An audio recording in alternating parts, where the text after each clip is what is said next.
Hey everybody, welcome to part 2 of the chapter 5 day 10 notes. We'll pick up with example 2. And it says, on a certain day, the changes in temperature in a greenhouse beginning at 12 noon are represented by f of t, which is equal to sine of t over 2 degrees Fahrenheit, where t is the number of hours elapsed after 12 noon. If at 12 noon the temperature is 95 degrees Fahrenheit, find the temperature in the greenhouse at 5 p.m. All right, so again, this is an accumulation problem. If we take the integral of the function, because f of t is the rate of change in the temperature, because the temperature is changing based on that function, if we take the amount of change from the starting temperature, we'll get the new temperature. And that's exactly what we have here.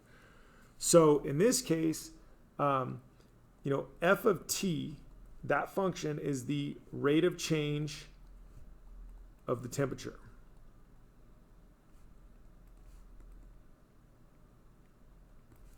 And we want to figure out what is the temperature at 5. Okay, so basically capital F of 5 is going to be capital F of 0 plus the integral from 0. And again, 0 represents noon in this problem. All right. As I probably should have mentioned, pause the video and try this on your own if you haven't already. But noon represents 0.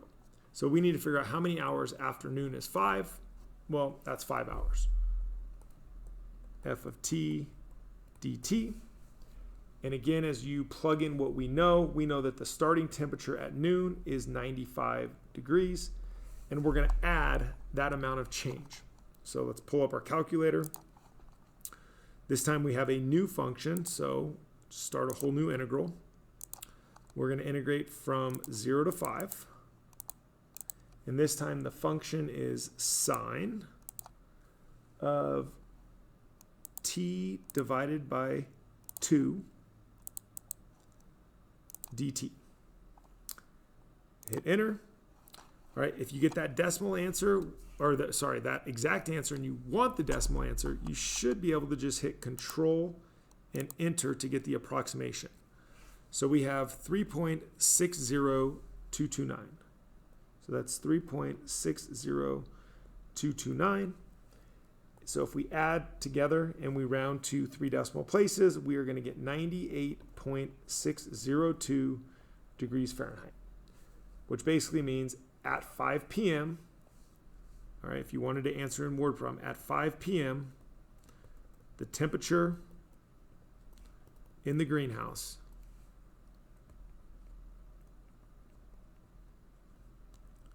is 98.602 degrees Fahrenheit. That's just a little bit more of a precise answer in terms of the context of the problem. All right, let's take a look at the next example. It says, given the graph of f prime of x below, we want to find the value of f of 1 if f of 8 equals 4. All right, so we want f of 1.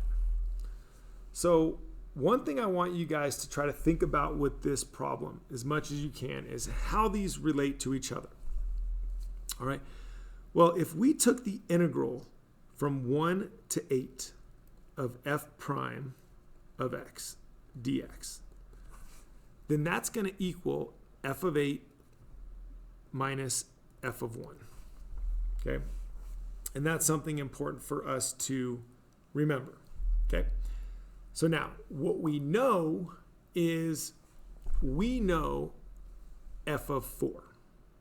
Okay? So we know, f of 8. We know f of 8 is 4. So, I mean, if we were going to go ahead and plug some numbers into this function, we know that 4 goes there. F of 1 is what we're trying to find. Now, the integral from 1 to 8 of f prime of x is going to be a combination of the area under the curve from 1 to 8. So we're going to take this area,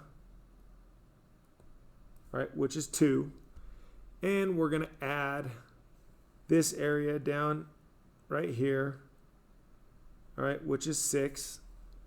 And then we got this area down here, which is 3. And finally, we have this area right here, which is 7.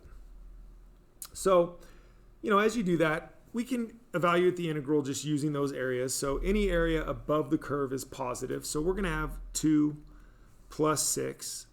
But this area below the x-axis, that's negative. So the area is 3, but it's below, so we're going to subtract 3. And then the 7 is above, so we're going to add 7. So we can, if we just think about it in terms of the integral, we have this equation. So 2 plus 6 is 8. 8 minus 3 is 5. 5 plus 7 is 12. So 12 is equal to 4 minus f of 1. And if we want to find f of 1, we can solve this equation. So we can subtract 4. 8 equals negative f of 1, which means f of 1 is negative 8. Now that's one way to do this problem. An alternative way is to think about it as if we know what f of 8 is, we know f of 8 is 4. So we're basically starting here and we're trying to work our way this way. So any area that we would normally add from left to right, if we change that from 1 to 8 to 8 to 1, we're going to get the opposite sign. Okay, and you might remember talking about that with properties of integrals. If I flip my limits of integration, then the signs are going to change. So when we go left to right, the area above the x-axis is positive, the area below is negative. But if I'm going to change and go right to left, that's going to flip. So another way to think about this problem without having to do all this work is we're starting at 4, and then this 7 is actually going to get subtracted to give us negative 3. And then this 3 is going to get added to give us 0. And then we're going to subtract this 6 to get negative 6, and subtract this 2 to get negative 8. So that's just another way to get to negative 8. Right? And the more you work with this, the more you'll start to see the relationship between these areas and when to add versus when to subtract. But again, that's a simple way of using integrals to come up with that answer as well. All right, we got one more example to take a look at. It says a water tank holds 12,000 gallons of water at time t equals 0. Water is pumped into the tank at a constant rate of W of t, which is 95, times the square root of t times sine of t over 6 quantity squared. Water is removed from the tank at a rate r of t, which is 275 sine of t over 3 quantity squared. It says to the nearest gallon, how many gallons of water are in the tank after 18 hours? All right.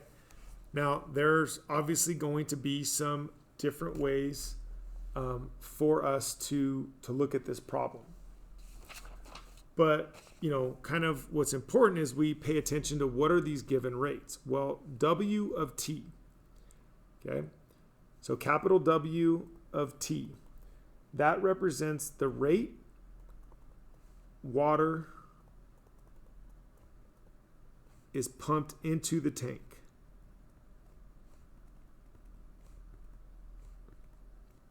Okay, now if the water is being pumped into the tank, that's being added. Okay, so that's something important to keep in mind. Capital R of t, all right, so capital R of t is the rate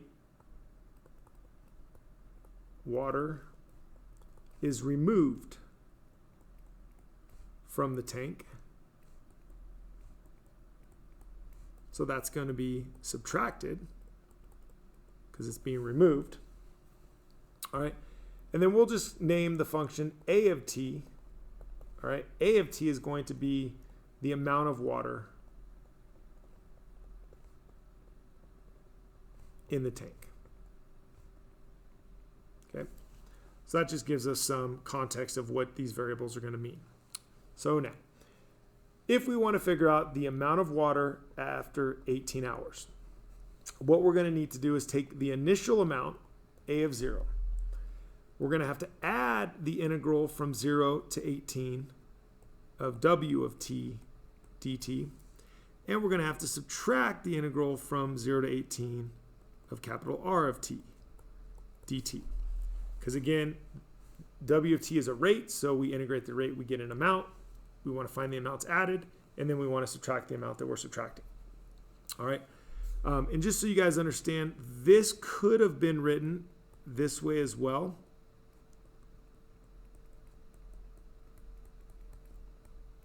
As a single integral, if that was something that you wanted to do. All right, so let's go ahead and figure this out. We know that at t equals 0, there were 1,200 gallons of water in the tank. So we got 1,200. All right, now we're going to add the first integral. So if we pull up our calculator, you definitely want to be careful as you type this function in. So we're going to go calculate the integral. We are from 0 to 18. All right, our function is 95 times, we've got the square root of t. Got to make sure you get out of that. And then you're going to multiply that by sine. All right. And now this is where you got to be careful. We want to square the t over 6, which is really the angle measure. So you want to add parentheses, t divided by 6, and make sure that you square that. So that way you're squaring the angle and you're not squaring the trig function. Because if you don't put the t over 6 in its own set of parentheses, and you square it, it's actually going to, your calculator is going to by default square the trig function. It'll square sine of t over 6, which is not what this is saying. So we've got to plug it in correctly, hit enter, and we get about 1151.79.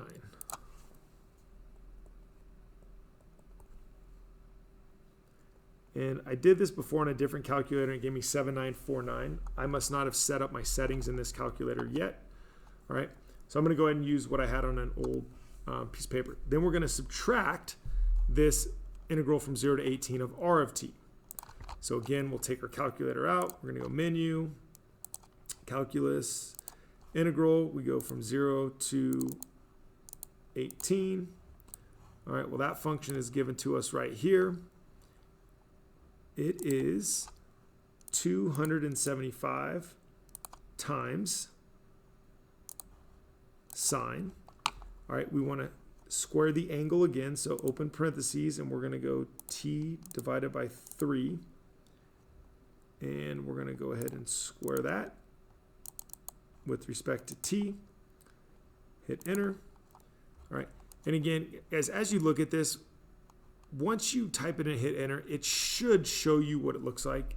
All right, and what the calculator shows should look like what's on your paper. If it doesn't, you got to fix it.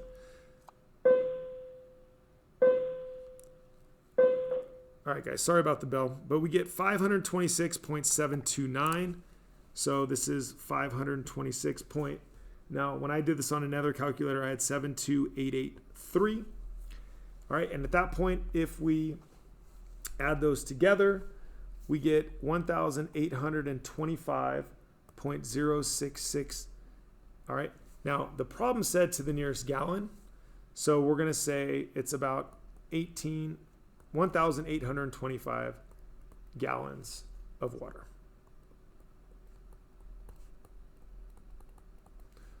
All right, I hope you guys understand accumulation a little bit better, and I will see you next time.